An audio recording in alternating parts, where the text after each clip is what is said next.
Buenas tardes, doctora Beatriz Bolaño. Buenas tardes, compañero.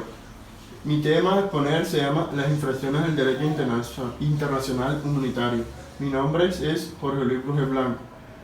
Primero comenzamos sobre la noción de este derecho internacional humanitario.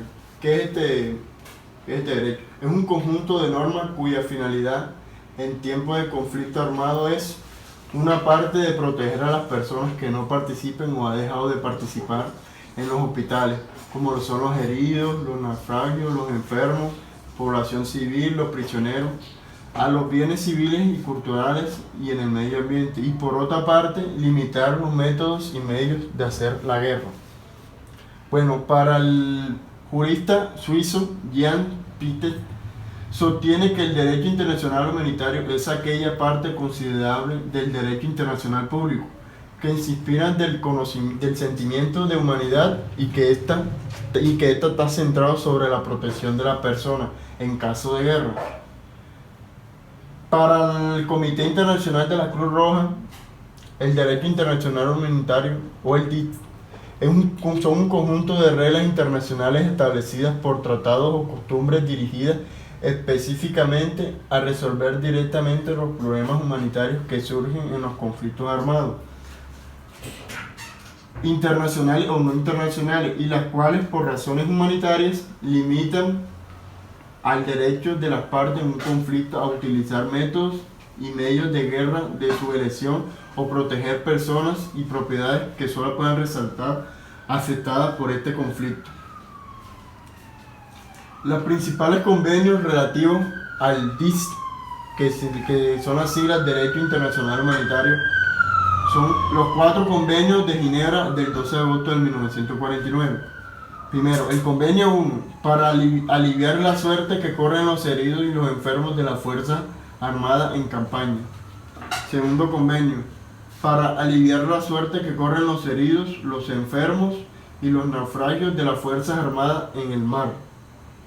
Convenio 3, relativo al trato del debido de los prisioneros de guerra.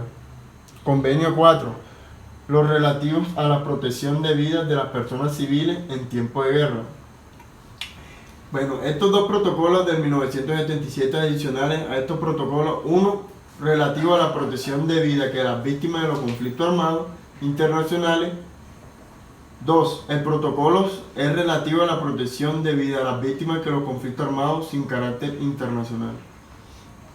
Bueno, aquí voy a poner sobre la tipología o tipo de conflicto que aplica el DIS o el Derecho Internacional Humanitario. Primero, el conflicto armado internacional. Para que sea este conflicto armado internacional, se opone a las Fuerzas Armadas de al menos 2 estados. El conflicto armado no internacional interno. Se enfrentan en el territorio de un estado las Fuerzas Armadas, que regulan con grupos armados identificables o grupos armados entre sí, como lo es la guerrilla aquí en Colombia, como es la guerrilla, los paramilitarismos, la fuerza pública en Colombia. Para que un conflicto armado no internacional sea conocido como tal, los combates revestirán cierta intensidad y la prolongarán durante tiempo cierto. La diferencia y similitudes entre el derecho internacional humanitario y los derechos humanos son que los derechos internacional humanitario y el DIT son ramas del derecho internacional público y tienen la misma finalidad: protección de la persona humana, pero sin sistemas jurídicos diferentes.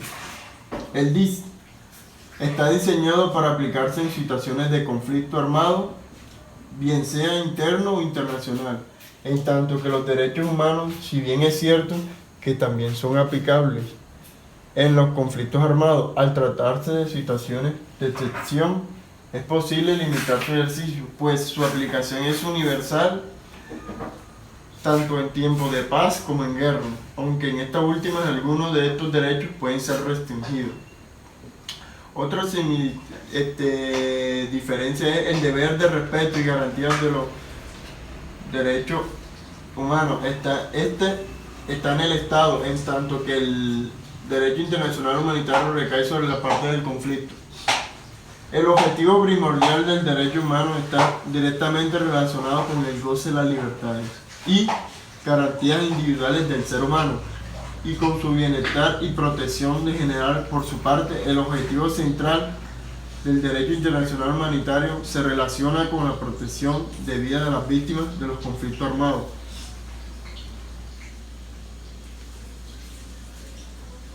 Bueno, los delitos que cuentan las personas en los bienes protegidos por el DICS o Derecho Internacional Humanitario son la acogida a la Ley 599 del 2000 sobre la legislación penal, que muchas de las conductas que las cuales se vulneran o amenazan los derechos humanos en Colombia, las infracciones graves del derecho internacional humanitario. El Código Penal vigente incluye el título 2, capítulo único, una carta de los delitos contra personas y bienes protegidos por el derecho internacional humanitario, compuesta por 29 artículos que buscan sancionar las conductas contrarias a las normas que protegen las personas, los bienes y el medio ambiente en situación del conflicto armado. La introducción de este título presenta un claro avance de esta materia penal, al hacer extensiva la lista del derecho internacional humanitario y crea un mecanismo penal interno para garantizar los derechos de las personas protegidas por el DIC o derecho internacional humanitario. Los delitos tipificados en el Código Penal en materia del DIS tienen sujeto activo indeterminado. Adicionalmente, liga los derechos contra los bienes y personas protegidas por el DIC al conflicto armado interno existente en Colombia, diferenciándolo de la violencia común en que ocasión y el desarrollo del conflicto armado según el título 2 de la Ley 599 del 2000. Aquí, como vemos, la clasificación de los delitos, el título 2 se divide en dos grandes categorías, que son uno, delitos contra personas protegidas por el DIS y delitos contra bienes protegidos por el DIS.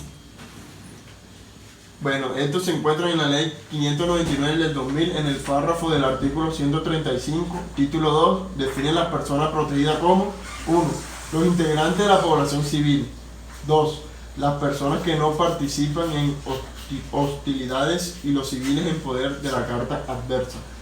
Los heridos, enfermos o naufragios puestos fuera de combate. El personal sanitario o religioso. 5. Los periodistas en misión o corresponsales de guerra acreditados. 6. Los combatientes que hayan depuesto las armas por captura, reedición u otra causa análoga, como esto es más o menos un ejemplo sería la FARC aquí en Colombia, que algunos se retiraron del conflicto armado, pero hay otros que se han reincorporado en este grupo al margen de la ley aquí en Colombia. Quienes ante el comienzo de los hospitales fueron 7, quienes ante el comienzo de los hospitales fueron considerados como apátridas o refugiados. 8. Cualquiera de otras personas que tengan aquella condición en virtud de los convenios del capítulo 1, capítulo 2, capítulo 3 y capítulo 4 de Ginebra de 1949 y los protocolos adicionales de 1 y 2 de 1977 y otros que lo ligeran y ratificarse. Bueno, en la ley 599 del 2000, en el párrafo del artículo 154 del título 2, definen los bienes protegidos como 1. Los carácteres civiles que no sean objetivos militares. 2. Culturales y lugares destinados al culto. 3. Los indispensables para la supervivencia de la población civil. 4. Los elementos que integran el medio ambiente natural. 5. Las obras e instalaciones que contienen fuerzas peligrosas. Bueno, aquí les voy a decir los elementos necesarios que configuré algunos de los delitos tipificados en el título 2 del Código Penal. Son los siguientes. Las personas que cometen el delito debe ser alguien que intervenga directamente en las hostilidades. El delito debe cometerse en el marco de las hostilidades de un conflicto armado internacional o no internacional. La víctima debe ser persona protegida por el derecho internacional humanitario. Esta es una de aquellas considerables como los no combatientes. Esto sería otro ejemplo, vuelvo y lo repito, como el grupo armado ilegal Salafar. Tienen la obligación el Estado de velar la seguridad y de la vida por estos excombatientes, ya que estos son vulnerables a que le hagan daño. Los tipos penales del título 2 de la ley del 599 del 2000, artículos 135 al 164. Homicidio en persona protegida, lesiones en persona protegida, tortura en persona protegida, actos sexuales violentos en persona protegida y prostitución forzada o esclavitud sexual.